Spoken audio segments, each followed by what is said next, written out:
ఇప్పుడే ఎందుకు దీని గురించి ప్రాశస్త్యం అంటే అంతకుముందు వానలు ఉండేవి, ముగ్గేస్తే నిలబడుతుందో లేదో తెలియదు. ఇప్పుడు వానలు తగ్గాయి గనక చక్కగా వేసిన ముగ్గు నిలబడుతుంది. అంతేకాదు అన్నవరం ఏదైతే ఉందో తెలుగు వాళ్ళ క్షేత్రం, ఎప్పుడు కూడా ఆవు పేడ వేసి జరులు తేళ్ళు లాంటివి రావు. తప్పిదారు వచ్చినా కానీ ఏ చీమలు లాంటివో ఈ గుల్ల ముగ్గు దగ్గర ఆగిపోతాయి. ఇది మిగిలిన ఋతువుల్లో చిన్న చిన్న వేసిన సంక్రాంతి సమయంలో ప్రత్యేకంగా పెద్ద వేస్తాం. ఎందుకని వేస్తాం అంటే అప్పటికి వరి మళ్ళు కోసేసి ఉంటాయి.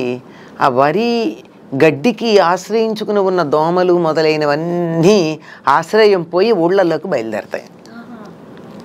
అవి మన మీదకి రాకుండా ఉండడానికి ఇవన్నీ కూడా మనకి రక్షణగా ఉపయోగపడతాయి. అందువల్ల తప్పనిసరిగా ఎక్కువగా గుమ్మాలు ఇవి వేసి ఆవు పేడతో కళ్ళాపి జల్లి ముగ్గులు వేసేవాడు.